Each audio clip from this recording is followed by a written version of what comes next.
Are you not entertained? The Denver Broncos survived a thriller on Monday Night Football, and the defense put them in a rough spot. But we'll tell you how the defense came up big when it mattered most here on today's brand new episode, Locked on Broncos.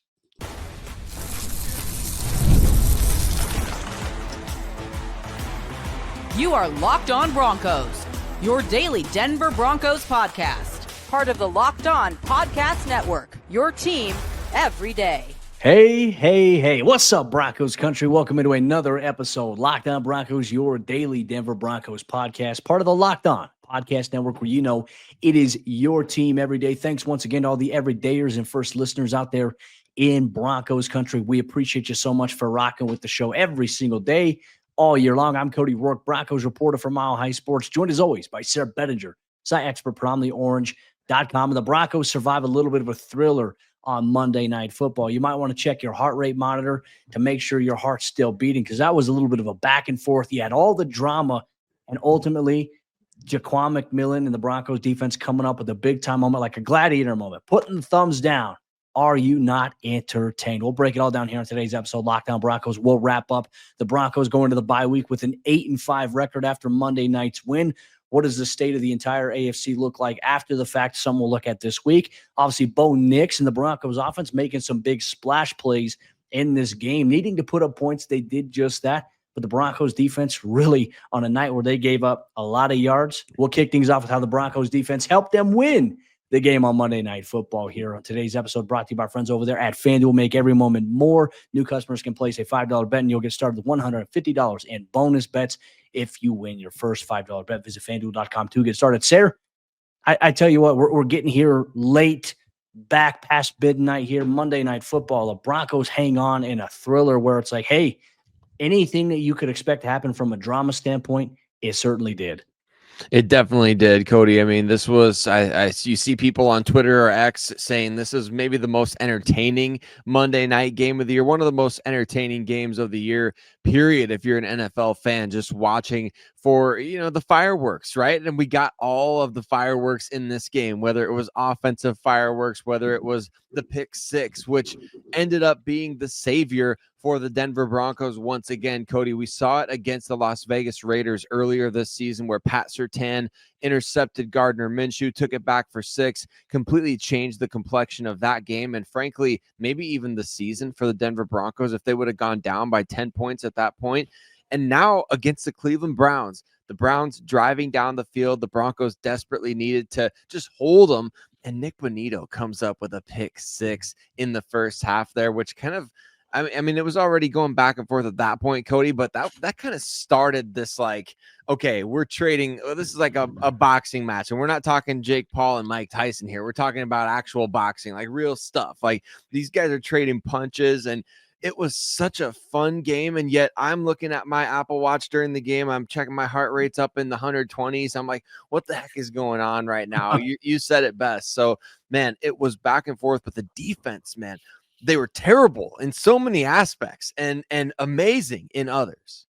Yeah, I mean, this was a game where it's like defensively, I put a tweet out there. It's like, you may want to burn this game tape, right? Because the Broncos defense, when you look at the numbers and you look at just how this game felt, they gave up over 553 yards of offense to the Cleveland Browns. That's ridiculously bad. Like, this is a type of performance. You're like, what happened? What went wrong? Well, it was Jerry Jeudy, former Bronco, went off against his former team, and Denver simply had no answer. And look, we'll obviously get into that a little bit later on. We got a lot to talk about this week as the Broncos are in the bye week. But, I mean, Sayre, you're right. The Broncos, they're not going to get the ball to start the second half, right? And Jameis Winston, the Browns offense, they're seemingly doing whatever they want in this game. They were 6 of 10 in the first half on third down. It's like, all right, hey, pressure coming up from Zach Allen, and all of a sudden, Jameis Winston forces an errant throw. Nik Bonitto picks it, runs it back for the pick 6, tide turner right there. And then the Browns somehow found a way to score right after that with just barely like a minute 20 left in the half. And it's like, oh no, the Browns score. They get the ball back in the halftime. Denver, they came out their first 3 drives. They were able to force, 0 for 3 on third down for the Browns in the second half. But sometimes it didn't really matter because Jameis Winston simply had time to throw and connect with Jerry Jeudy, who went off for 200+ yards against his former team.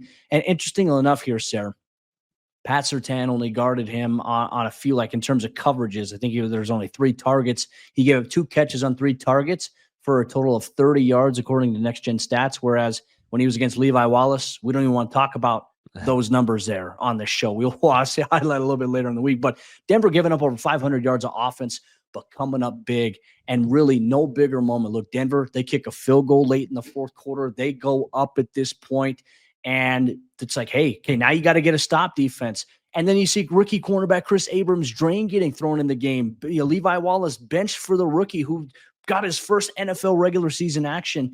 And all of a sudden, it's like, all right, 3rd and 14. Jameis Winston throws an out route for 14 yards to pick it up. And it's like, dang, Broncos in trouble here. And then knock, knock. Who's there? Jaquan McMillian, pick 6.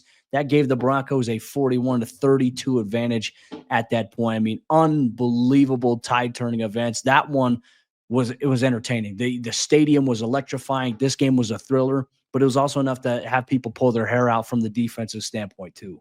Seriously. And that moment with Jaquan McMillian getting that interception for a touchdown, Cody, it was so reminiscent of that Monday night game between the Broncos and the Chargers back in 2012. It was almost the exact same type of moment there with the ball went to the same side of the field. It was just, I had the flashbacks. I had the deja vu in that moment. And remember that game against the Chargers. I know it was earlier in the season, but it was one of those games that, hey, the Broncos, they were about to go to, I think, 2-4 or 2-5 at that point in time. And it was just an ugly situation. Like the team was underachieving. They needed a big play like that to kind of boost them forward that season. And Chris Harris Jr. delivered it. Jaquan McMillian now doing the same thing for this Denver Broncos team as we get to the bye week. Like the difference right now, I know it's only one game, but the difference between 7-6 and 8-5, especially because you should be 9-4, is so astronomical. And so the defense, they gave up all those yards. They gave up all that. I mean, the best game of Jameis Winston's career, basically the best game of Jerry Jeudy's career, to come through with those 2 pick 6s, and then Cody Barton with the 3rd interception late in the game. That man, he almost had 6 on that one. It's exactly what this team needs. This is the way you make the playoffs. These are the games the Broncos did not win last season. And we talked about it too. And I put a tweet out there in the fourth quarter, really after Denver was trailing. I said, hey, this is the test. Like the Broncos want to say that they're here. They have to pass this test. And certainly they did just that. The Broncos now 8-5 on the season here. And obviously a lot that we'll have to break down here across the way. You know, this is our initial reaction. We'll go back and we'll watch the all 22. We'll give a clear takeaway as to other things. But I think our initial vibe, we can say after just watching this game, the live reaction, Denver was missing Riley Moss in big time fashion on Monday Night Football. And where do they go from here after that? Obviously, some interesting decisions to be made. We'll talk about a little bit later on here in the show here. Got to give a shout out Nik Bonitto, obviously 1 sack, obviously on the game now. He's got 11 on the year. He had a pick 6. He becomes the first Bronco since Von Miller. Really, the only 2 players in franchise history to have 10+ sacks and a pick 6 in the same exact season. Nik Bonitto playing like a defensive player of the year. That might have to be an episode we're going to do this week here on Locked On Broncos. But despite giving up 500-something yards, Denver's defense was on the field for 84 plays. Not ideal. They overcome that adversity and they make it entertaining. And the Broncos find a way to hang on in an absolute thriller on Monday Night Football. Broncos Country, want to know your thoughts here on the Broncos defensive side of the ball and what we saw from them throughout the entire game and how they're able to buckle down. They came up big when it mattered most. And that's the true measure here of a team, I think, that can respond when they face adversity. And obviously that locker room's a big believer in that. We talked to players that, after the game, Nik Bonitto, Jonathan Cooper, Pat Surtain, Jaquan McMillian. We talked to all these guys in the locker room. The vibe in there, Sayre, is like, hey, we're not proud of our performance tonight. We're proud of the way we battled and we made plays when we needed to. That was the vibe. That was the message here. And now you get the bye week. You get some time to rest and recoup and big moments here down the stretch of the season here. Broncos Country, the defense, they had their moments. They came up big. But as the Broncos offense, they also made some big-time plays in Monday Night Football, some tide-changing plays as well. With plenty of room to grow, we'll highlight Bo Nix and the Broncos' offensive performance here on today's episode, Locked On Broncos. Today's Locked On Broncos postgame report is brought to you by our friends over there at Prize Picks. And as you all know, at Prize Picks, they are daily fantasy sports done the right way with over 10 million members and billions of dollars in awarded winnings Prize Picks has made daily fantasy sports accessible to all. You just pick more or less on 2 players for a shot to win up to 100 times your cash. So run your game all season long on Prize Picks. And Prize Picks is the only real money daily fantasy platform with an injury insurance policy so that your lineups stay in play even if one of your players gets injured. If your player leaves in the first half and doesn't return, Prize Picks keeps your lineup live. So sign up today and get $50 instantly when you play $5. You don't even need to win to receive the $50 bonus. It's guaranteed. Prize Picks is the best way to win real money this football season. Which players are going off? Which players aren't? Make your picks in less than 60 seconds and turn your sports opinions into real money all season long on Prize Picks. Download the app today and use code LOCKEDONNFL to get $50 instantly after you play your first $5 lineup. Download the app today. Use code LOCKEDONNFL to get $50 instantly after you play your first $5 lineup. Prize Picks. Run your game. 2 defensive players had pick sixes for the Denver Broncos, but Broncos Country, can you believe it? 2 players had over 100 receiving yards in this game as well. So the fireworks, they were all over the place on Monday Night Football. A lot to be excited about from this game, and the Broncos victory, of course, as they move to 8-5 going into the bye week with a pretty firm hold on that 7th seed in the AFC playoff race, which Cody and I will be breaking down all week long, as well as into next week here on Locked On Broncos. And hey, if you haven't already done so, hit subscribe wherever you listen to podcasts or watch the show on YouTube. Thanks so much to all you everydayers out there that make us your first listen of the day every single day. We appreciate you so much. And Cody, I'm looking forward to hearing your thoughts from this game because look, I was getting texts from one of my friends, Ryan, who was at the game, and just the atmosphere in Denver, electric when the Broncos are good. When they're good, when the Broncos are good, I mean, there's nothing like it. You can feel it coming through the TV screen. You can just, when Nik Bonitto had the interception, you could feel the energy coming through. When Marvin Mims catches a 93-yard touchdown, you can feel the energy coming through.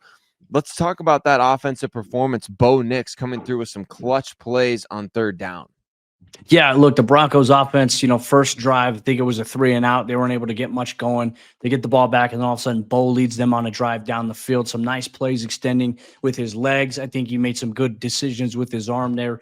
And then Javonte Williams punched in from 1 yard out. And it's like, all right, hey, Denver, they're up 7-0. Okay, it's good. They took 6 minutes off the clock. From that point forward, it seemed like time slowed down because it was a pass-heavy attack from not only the Broncos, but from the Browns side of things, and that slowed down, I think, the level of play. But, once again, Sarah, I can't help but go back and say, hey, like, Bo Nix, once again, a product of a good run game. Like, the Broncos' run game was so good, Sarah, that they really couldn't get anything going. Like, to be honest with you, I was hoping some of the people that were saying that stuff were watching. I didn't see a lot of tweets from them during the game here. So to speak, the Broncos were close. Now it's 30 straight games that they have not had a 100-yard rush. The last Bronco to do that was Latavius Murray back when Jerry Rosburg was the interim head coach. That game happened against the Chargers, I think, in that season finale or the second game to last season against that one. That's how long it's been here, though, 29 straight games. And the thing is, Sarah, the Broncos, because of the lack of run game early on, they were forced to air it out quite a bit. And then I felt like at times where the run game was going on here, especially in the second half, then they started to air it out a little bit too much, right? You had the run game going with obviously Jaleel McLaughlin. He was 16 yards shy of 100 yards here. And then you open up, you have a chance after you score, you kick a field goal. I did not like the decision there from Sean Payton. I understand the aggressiveness, but to come out on your first play and try to huck it downfield, it's intercepted by Denzel Ward. And all of a sudden, how you give the Cleveland Browns another possession, they go down and they obviously make the Broncos pay for it. I like the aggressiveness at times with this offense, but it's just got to be calculated. I didn't like it in that moment when the Broncos had the lead. They should have been able to run some time off of the clock and maybe would have made things a little less stressful there at the end. But can we talk about the play of the game from the offense, though? Bo Nix, 3rd and 10, backed up, and he delivers a 93-yard strike to Marvin Mims. I mean, that was a fantastic throw, a fantastic play. And finally, we see Marvin not just used in the backfield, but we see him excel in that deep threat role that we've been waiting to see for so long. Had a chance to catch up with him after the game in the locker room, man. Proud of the work that he's kind of put in behind the scenes. But that moment right there, Sarah, man, that was big. But we couldn't enjoy it because the next drive, Cleveland answered with a 73-yard strike of their own. It was a crazy game. This was kind of like the cherry on top, though. It's like, hey, without that, who Denver probably doesn't win this game. That was a big moment from Bo Nix in the offense.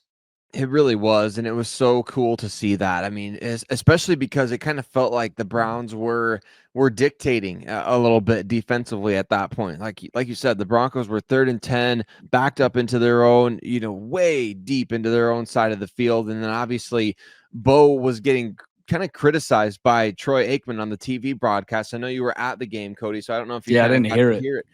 So he was getting criticized literally as that ball was snapped, as Troy Aikman was saying, like, Bo's just doing a little too much unnecessary moving around outside of the pocket when the pocket is there for him. And as he was finishing that sentence, Bo stepped up into the pocket and absolutely ripped that ball into a very, very tight window deep downfield to Marvin Mims for 93-yard touchdown. And so it goes in the NFL. And that's when people ask, like, where's Bo Nix growing the most? So, I was talking to Peter Bukowski after the game over a Locked On NFL and that.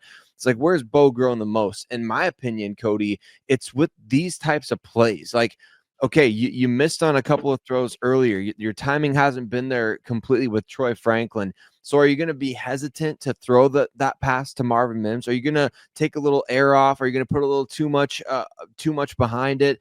No, it was a perfect throw. And that's where Bo's great. He's just so confident. You 3rd and 10, 3rd and 11 deep in your own side of the field. Like, you run the ball most of the time and get ready to punt, right? But Sean Payton has the ultimate confidence in Bo Nix, and it paid off in a big way on that play.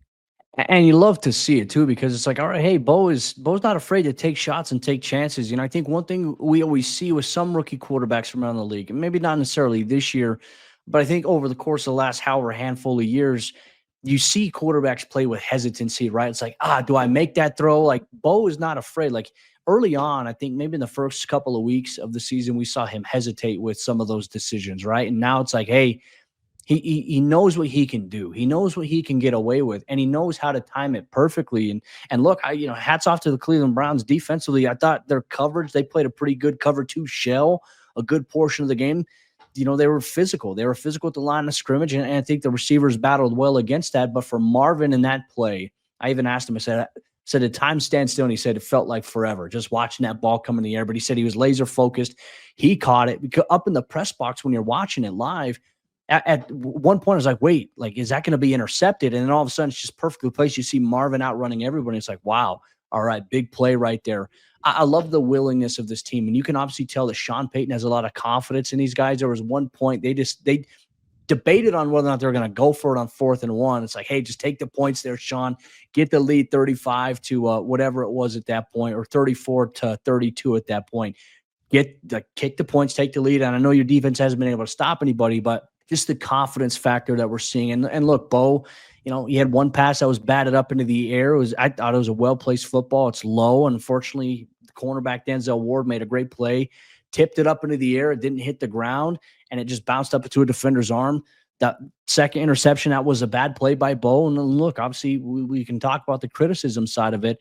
Overall, without a strong run game, really until the second half. That's when things started getting going. Like, Bo Nix, once again, it was a big part of the Broncos' offensive production in terms of them getting going. I'm looking at it here: 1, 2, 3, 4, 5, 6, 7, 8, 9 different receivers, 8 different receivers, 9 different players targeted in this game here. But once again, the Broncos have 2 receivers over 100 yards. Marvin Mims, 3 for 105. Courtland Sutton, 6 for 102.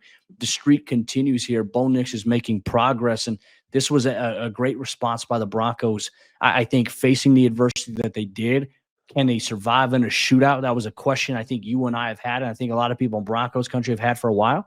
The offense has the capability of putting up points and putting up yards, and they showed it here in this game.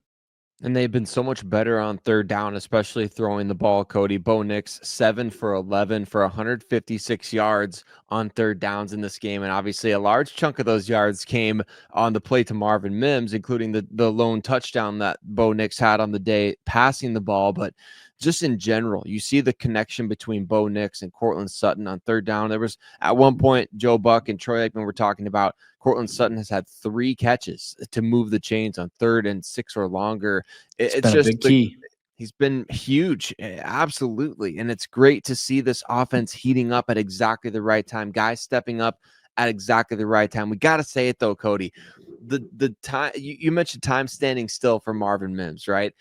I think for everybody, time is going to slow down. It's going to be it's going to be a slow motion video in real time when Troy Franklin and Bo Nix finally connect on one of these deep plays. Like when it finally ends up happening, we're going to see it like the ball's hitting his hands like a dramatic CW TV show or something. We're going to see the pass hit his hands like 4 times. There's going to be replays. It's going to be just euphoric. It's going to be cathartic whenever that does happen, because those guys are so dang close, but they can't make it happen just yet. Yeah, look, and I like the fact that he's trying to get his his teammate involved, and look, there's other ways I think that Troy impacts the game. We've highlighted it here on the show in terms of his speed and how defenses are trying to play against him.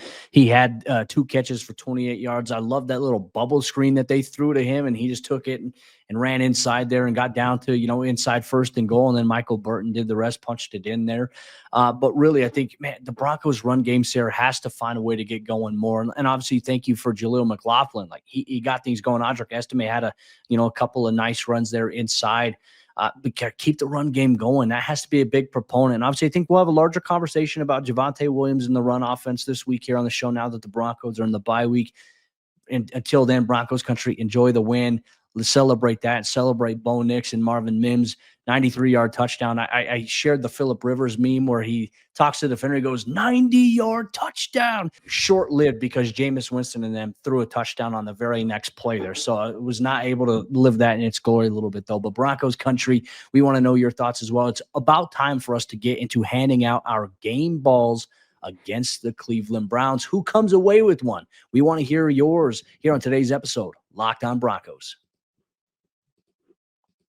Broncos country, today's post-game report is brought to you by our friends over there at FanDuel. And as you all know, FanDuel is America's #1 sportsbook, and they want you to get ready to tackle the NFL this season. Week 13 just wrapped up, and obviously Monday Night Football, the Broncos were 5.5-point home favorites.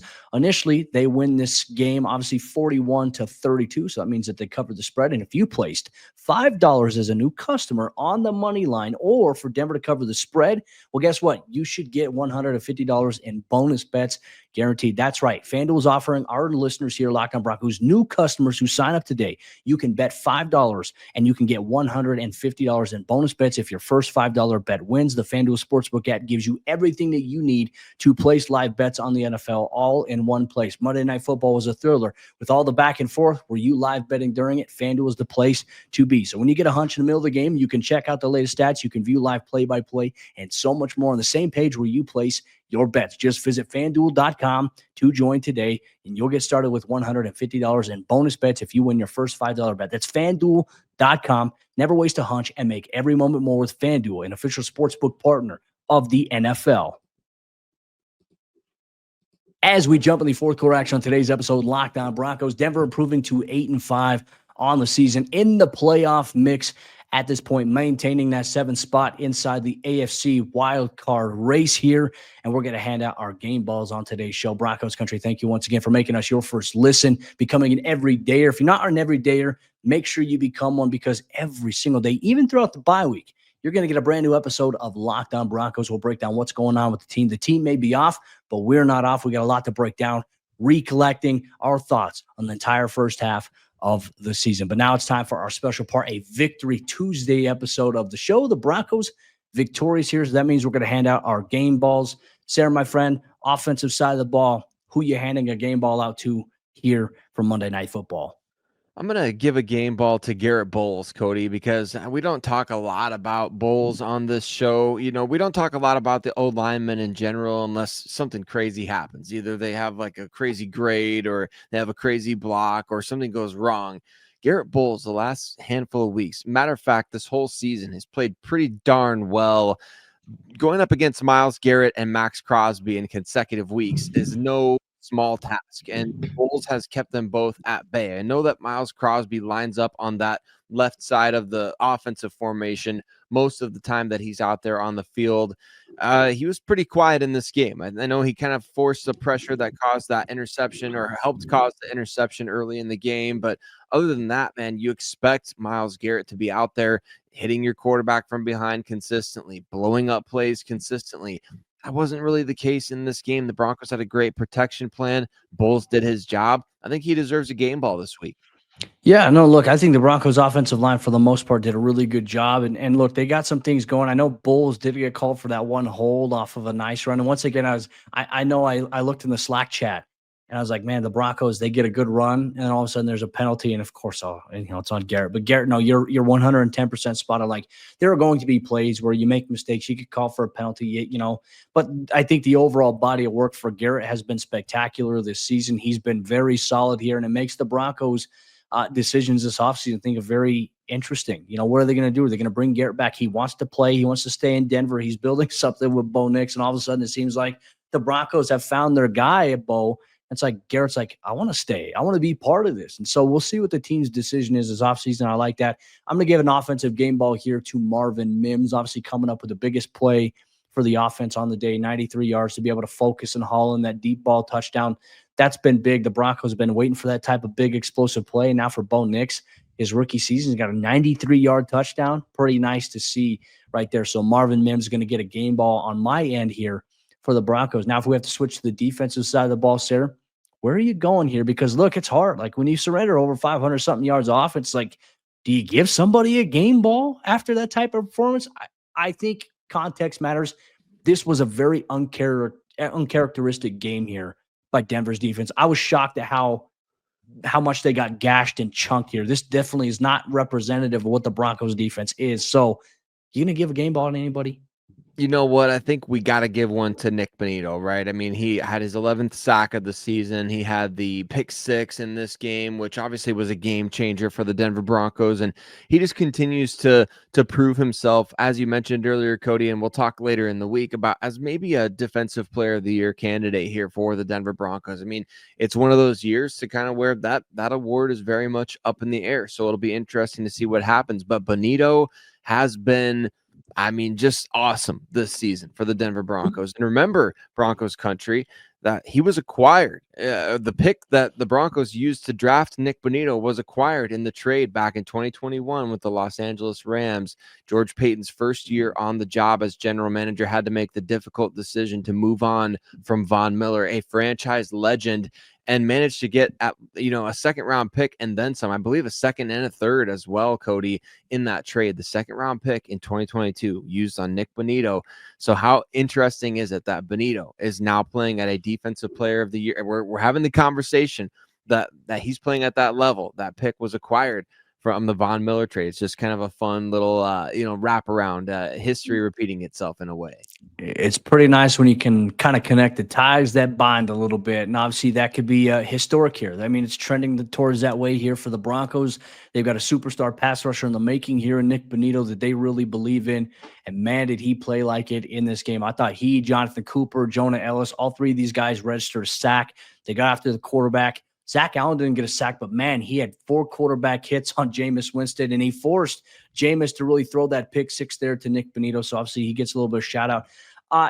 For me here, Sayre, I agree. I think Nik Bonitto gets one. I'm going to give one to rookie cornerback Chris Abrams-Draine, who stepped in for his first career NFL game in a regular season where everything mattered. And it came in probably one of the biggest moments here where you can put a rookie cornerback in, right? Levi Wallace had a really rough game, probably one of the worst games we've ever seen from a cornerback in Broncos history in terms of Denver allowing Jerry Jeudy to go for a career high. Like, no other receiver has ever gone for as much as Jerry Jeudy did against them in franchise history. So that's kind of where we're at with that one here. But Chris Abrams-Draine, Broncos have a lead there, game on the line, final 2 minutes. And all of a sudden now you have to go out there and you got to cover Jerry Jeudy. Like, you got to cover some of the speed, Grant that they have there on the outside. Kadarius Toney. And he came up big. Look, I know he got called for a PI there late in the game, but it's like to be able to get in that moment there as a rookie, go up and play press coverage and get your hands on a receiver who's been trying to wiggle his way out and create separation. A huge moment there, and it wasn't too big for him. So, I'm going to give him one by that. And also, look, he played a hell of a game, in my opinion, I thought, on special teams as a jammer for the Broncos, filling in there. And now I think some questions kind of arise here. Like, I'm going to go with, obviously, Chris Abrams-Draine, but Sayre, it's interesting enough, as we're recording the show, it is past midnight. The game just ended a few hours ago. This is obviously going to podcast is going to publish here shortly. It's going to premiere on YouTube in the morning for Broncos Country to enjoy with their cup of coffee. But at this point, we know the Broncos have a decision to make on Josh Reynolds today, right, on Tuesday. do they release Levi Wallace at this point, try to bring him back on the waivers, onto the practice squad, and promote Josh Reynolds to the 53-man roster? This is a very interesting decision here, because I think we're all sitting here like, how is Denver going to do it? This game might have been the decision maker for them regarding that. Yeah, I just don't know how you could trust Levi Wallace to go out there, Cody. And like you mentioned, you and I were talking before we started recording, like, maybe you have an opportunity to bring Levi Wallace back on the practice squad. He's already been paid most of his salary for this year, I assume.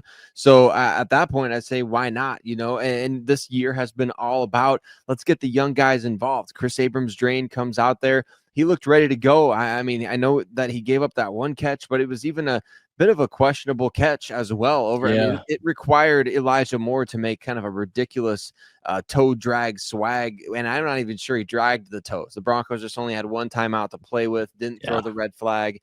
So, it's neither here nor there. But the youth movement, Cody, has been on all year for this Denver Broncos team. It's exciting.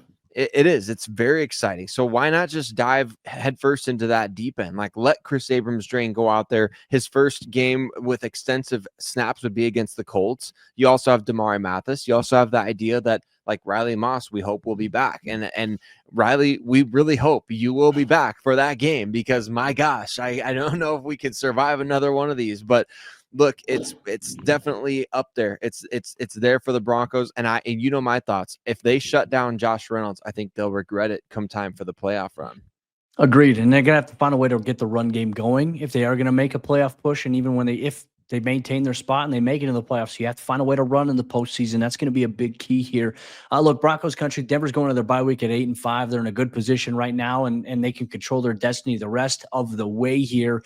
And look, we're going to have a lot for you here during the bye week. We're going to recap the first half of the season, our biggest surprises, biggest disappointments, some things you can expect here. And also, we're going to take you inside some post-game stuff following the Broncos-Browns game as well. You get to hear from rookie cornerback Chris Abrams-Drain. You get to hear from PJ Locke, Courtland Sutton, Jonathan Cooper. We'll recap that and more. But tomorrow's episode, for all you everydayers, we're going to analyze whether or not Nik Bonitto has a strong case for Defensive Player of the Year. And we tell you, he's got a pretty good case. We'll make the case why on tomorrow's episode, Locked On Broncos.